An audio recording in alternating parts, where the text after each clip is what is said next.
Welcome back to the realest channel on YouTube. It is episode 8 of Real Rivals. We was recently, in the mix a little bit at the Knockout Chaos press conference, and it made me think, you know what, it's only right we do an episode between AJ and Francis Ngannou. Now, we've heard His Excellency talk about literally Ngannou ruining the process of things. He wanted Wilder to win against Parker.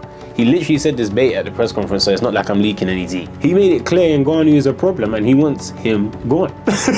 he literally said, brother, you know you're in plans, but yeah, you're my guy. And you've earned the position now where the winner of this fight will fight the winner of Fury and Usyk. So this is an eliminator for the potentially the undisputed heavyweight championship of the world. So let's get into the tail of the tape. AJ is 34, Ngannou 37, AJ 6'6", Ngannou 6'4", 82-inch reach for AJ, 83-inch reach for Ngannou. AJ has a record of 27-3 with 24 knockouts. Francis Ngannou's boxing record is 0-1. But it's funny how numbers can look, because in that one fight, he's now got himself in a situation to potentially fight for the undisputed, which is mad. Ngannou got his first Real Rival card in the first ever episode. And I feel like my scoring system then was quite off. I spoke to the experts and, they gave me a way that I could score these cards better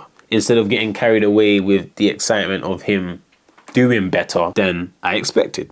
His current card has an attack of 9, speed of 6, durability of 10, power of 10, IQ of 8, defense of 5. There's a few ratings there. Well, one for sure that I'm definitely not going to change, which is the power. But the rest I'm going to have a second look at to get a more accurate card when he goes up against AJ today, which will be AJ's first Real Rivals card. I'm not even going to look at the previous stats again. I'm just going to look with today's mind and make a judgment from there. Ngannou measuring, throws the uppercut. Now I'm going to slow it down. As he throws the uppercut, he hasn't got the best balance, the best form when throwing it. This is why his power rating has to be so high and will remain 10. Let me just put that in. Ngannou, power 10. Because someone who looks like they're sliding on the floor shouldn't be able to hit you with an uppercut that puts you to sleep. But he's that powerful. You see him come in there, he throws the hook, gave him the momentum to bring the uppercut, and that was the beginning of the end. So here's another Ngannou. This is Camero Ngannou. Throws the hook, uppercut, hook. Now this is a good attack. He's using the momentum of his hands to put the attack together to find the finishing punch. A lot of those punches missed, but he continued going for the momentum to get the finishing shot. He throws a hook, uppercut, hook again, and uppercut, and then a left uppercut. So he's flowing the punches, and then he ended up getting the finishing shot. So we have to definitely contribute that towards his attacking score. The ability to throw punches, to develop momentum, and it leads to the finishing shot instead of the one pop. The Overeem one. So again, what Ngannou is good at is when he misses with a punch, he comes back. If the momentum swings over there, he brings it back. And that's how he took off Alistair Overeem's head with this left uppercut. Miss, bow. His head even snapped back, came back forward, then fell back again. Crazy. We watch it again. Whoop, bow. He understands about the momentum. He showed that with his finish with the uppercut, the left uppercut. And then he showed that there where even though it's very wild, it's very rugged, the sheer force and the power of the man, if he catches you, he will do you. Now let's see when he knocks down Tyson Fury. So we see here Tyson goes for a 1-2. And then just as he goes for the 1-2 again, Ngannou read the attack and caused a counter punch knockdown. So again, something that has to contribute towards the attack rating. He's shown that he can use a counter to damage the opponent. He's shown that he can use momentum when he's throwing his punches to get the finish. Let's see when he applies pressure to Fury. So there he's in the southpaw stance. He showed us that he can box both stances, attacked with the backhand twice. Then as he broke from the clinch, he's back in orthodox. So he's shown he can attack you in both stances again, which is another thing to contribute towards the points. Showing his momentum of knowing punches. We've seen that from him in the UFC. Uses his arm there, creating space when he's attacking. When someone's trying to spoil, Fury's trying to hold on. He's like, nah, I ain't having it. But then the MMA halts with that.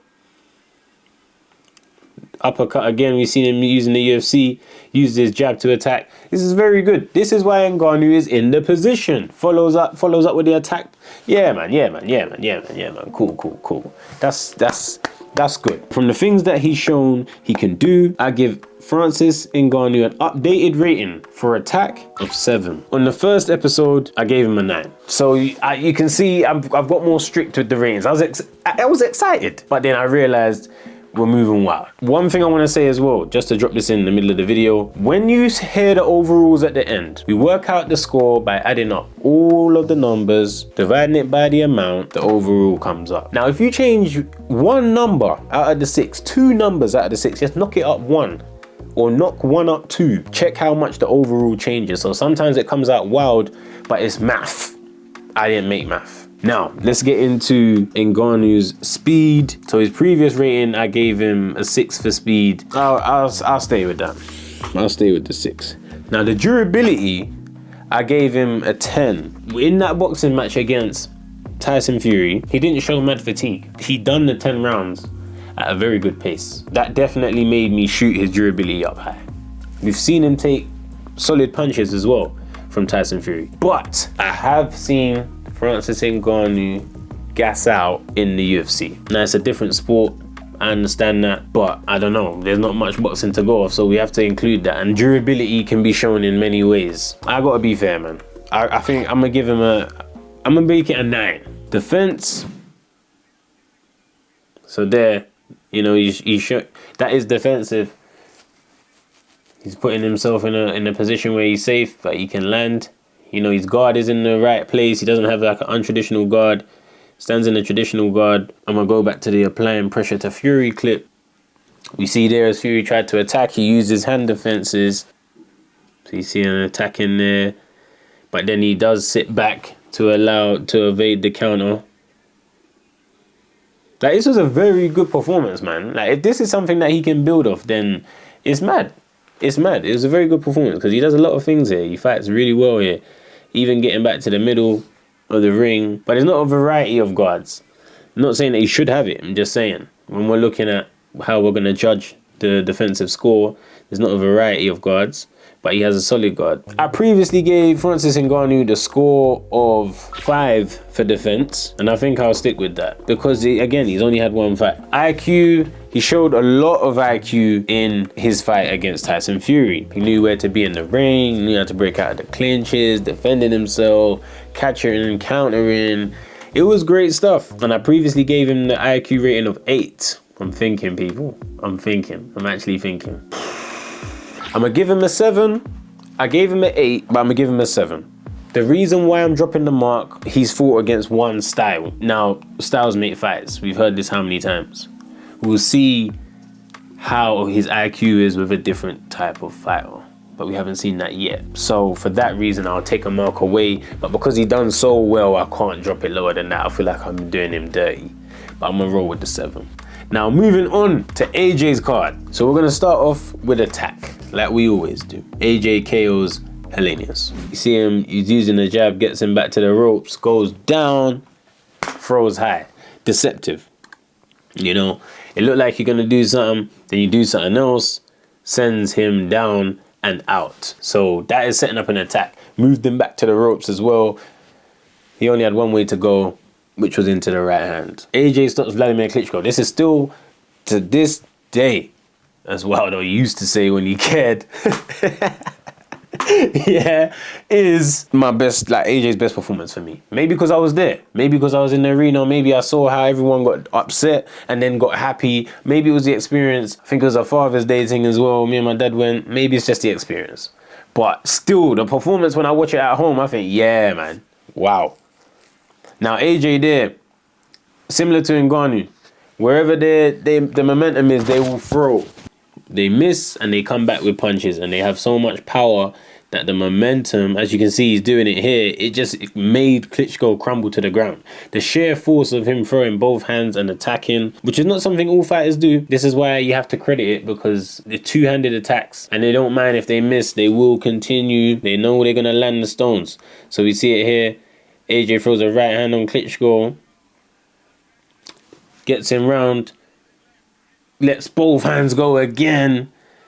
You see, it just makes a difference. It makes a difference. He knows he got the momentum now, pushes him back to the ropes, tracks across him, which is attacking boxing. Have to know how to cut the ring. It's not as easy as it looks. Drops him down with a variety of punches again. So then AJ goes back in, boom, comes in with the attack, misses there, but then he continues through, goes back to the jab, attacks again. See, but he don't mind missing. He's not missing. He don't mind missing. He's tracking him down again, got him in the corner, attacks to the body. Now that shot there, Klitschko at the time might have been so hurt that he didn't even feel it. But the next day, I'm telling you, the next day, he would have felt his side and been like, why? And it was because of that. That was a mad day. I'm telling you, that was, yeah, that was cold. That was cold.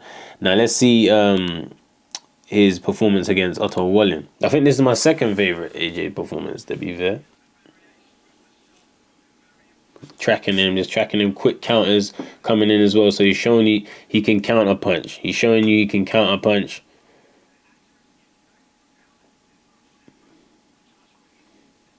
So you can see nothing's rushed. Nothing's rushed. Using the jab as well, which is obviously the most fundamental punch in the game. We know this, but still using the jab important, and not everyone does it. So there's a few things here that again can contribute towards his attacking points. He shows the same trait. He missed with the hook just there, but he came out with the right hand, didn't land. Things happen, it's the game. But he hasn't lost that trait, he's kept that trait. He attacks the head, he attacks the body.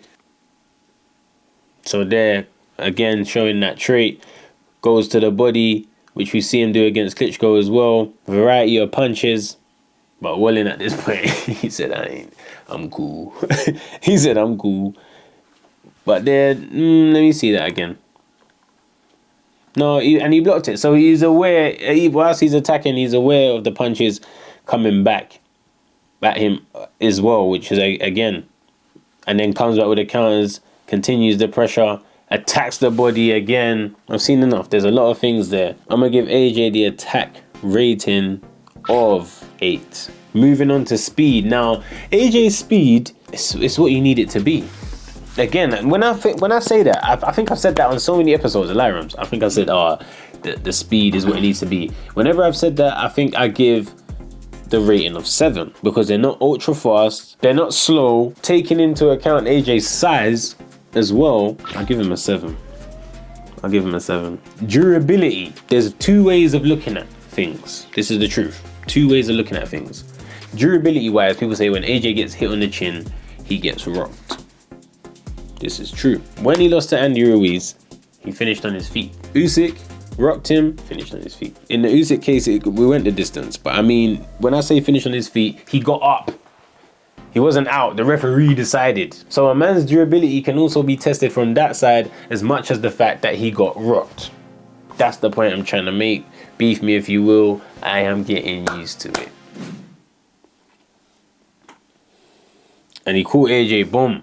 So you can see in that attack, in the most recent clip against Otto Wallin, when Otto Wallin is attacking, when AJ is attacking, he knows Otto Wallin's going to do something. He blocks it, chills, boom, boom. Here, he wasn't acknowledging that. So as he's dashing bangs, Ruiz is dashing bangs, and then boom!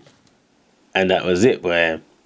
From there, Ruiz continued on smoke. Continued on smoke. And it was hard for AJ to recover from that. Because again, in the same round, Ruiz got him. When he's getting attacked here in the corner, he's still up. He's hurt. You can see he's hurt. He goes down, but he gets back up. But that is the thing that we want to see. There he took a clean bang. I can't lie. He took a clean bang there. And then he's stumbling, but he's active. This is in the second fight against Usyk. That was a clean whack. And he's hurt, he's stumbling, but he's there. He's gone the distance a good few times as well. We always account that into durability. He's gone the distance a good few times at world level. Ew. You know what? I'm going to dash rums in this. What would you give AJ for durability? Just off your head, knowing his fights. You've seen him get stumbled. You've seen him get dropped. We've seen him get up. We've seen him go 12 rounds. How many fights did he have? 30 fights. I don't know. First thing that came to my head was either a 6 or a 7. I was gonna go with a 7. Power, 9 or a 10. Because if he catches you clean, he hurts you. There's no one AJ hasn't caught clean and it hasn't hurt them. Usyk got a couple times, he got whacked, it hurt. Man had to move around. Klitschko got hurt. Helenius got knocked out. Wallin was just getting hurt. He has one punch knockouts. He has accumulative knockouts. He's knocked out 24 people in 27 wins. Why? Now I have to think why I wouldn't give him a 10. Because he don't hit like Wilder. I'm gonna go 9. Just by virtue of the fact that Ngannou's 10. Yeah, it makes sense. It makes sense because I don't think AJ hits like Ngannou. But if AJ hits you 3 times, I think that's like one of Ngannou's bangs. So I'll go over 9. Defense. So you see him here. He's using the lead hand to keep Usyk at bay. This is in the first fight at Spurs. To There Is To Do. He's standing at the right point. He gets caught there. So I think the speed, obviously Usyk is very quick. So you think he's somewhere, but then he moves quickly and it ain't where you thought he was. But AJ's doing the correct thing of using the hand, but he's not defending himself there. He gets hit with a clean shot. He does hold on. He knows when to claim his man. If there's a situation where I've got to grab you, I'll grab you. But we see there, as much as he got hurt, the shot that hurt him, he ended up ducking that shot and landing a counter punch. So you see him get hit there, and then he ducks and comes back with his own counter, which I think made Usyk realize, all right, my man's still kind of lively. If he was hurt like that, no way he's gonna just bow. So there, he gets caught. He's using his hands to defend himself, which is the reason why he can still be in front of Usyk. Because if all those punches landed, it wouldn't have been that simple. So you can see him trying to use his head movement. He's using his hand defenses. The head movement wasn't shown there much, but he definitely was using his hand defenses because, yeah, if he didn't, it would have been mad. There was bare punches flying in. There's actually mad watching the clips though, because you see like a real like growth of a fighter. You know what I'm saying? Like you actually see the growth of a fighter. Because when I'm watching the Andy Ruiz clips, I'm like, yeah, he would never do that now. Do you know what I mean? He would never do that now. But it's happened. So like there, you're still trying to attack. Whereas as you see him when he's against Usyk, he's like, all right, now let me defend. Like, let me not attack. I think the main thing I'm looking for now is just to see the head movement. There was head movement there that's subtle. And he's managing to put an attack off it. This is the most recent performance. Which is why we wanted to wait on the episode as well. Because when someone's got a date, I feel like they should do their thing so we can contribute that towards their final score. Got caught with the jabs there, but I mean, he retreated knowing that the attack is coming. Didn't choose to attack. But then when Wallin went to do it again, he said, I'm going to bang you. And he did. So, you know, it's mad. Like I said, you actually see the evolution of a fighter. I feel like because the old clips exist, like I'm just counting each old one as a knockdown. And then this performance is what remains. I'm going to go with a 7. Now, last thing is the IQ. Let's see when he gets Dillian Whyte. So we see AJ there. So he blind him with a lead hand to whack him on his temple with the other hand. And that's when Dillian's leg said no. AJ continues the attack here.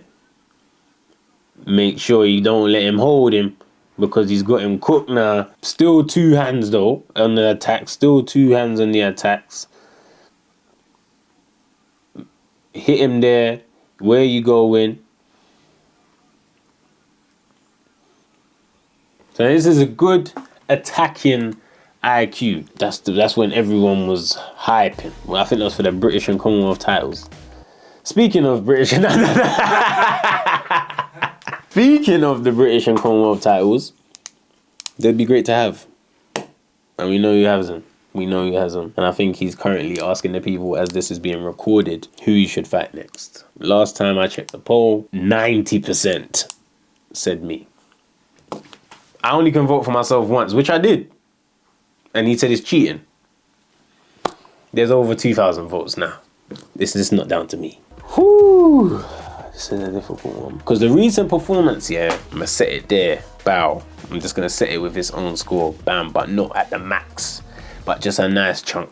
Then I think about the other things, you know, putting the shot together, locking off the ring. If I'm going to give Ngannou a 7, a man that's delivered it 27 times to win, 2-time heavyweight champion of the world. But then we haven't seen, I feel like we want to see one more the Walling thing. You know what I'm saying? Want to see one more the Walling to then go bow, like rocket it. So I'm going to go with an 8. This is the scary part. This is the part. Rums is shaking his head like he already done the maths or something. AJ finishes with an overall of 76. Ngannou's previous rating was 80 on the first ever episode. Today he finished with an overall of 73, making AJ the winner of today's Real Rivals. AJ wins today's episode of Real Rivals. I hope you enjoyed it. Please make sure that you are checking in with all the clips across socials. You never know. You might not want to watch the whole thing, but there might be a clip that you like. Go and check the previous episodes, and we'll see you next week. I think it's going to be an influencer episode because Misfits is happening this weekend. Check out all the social platforms and the links in the platforms as well. It's the end of the video. See you next week. Boom!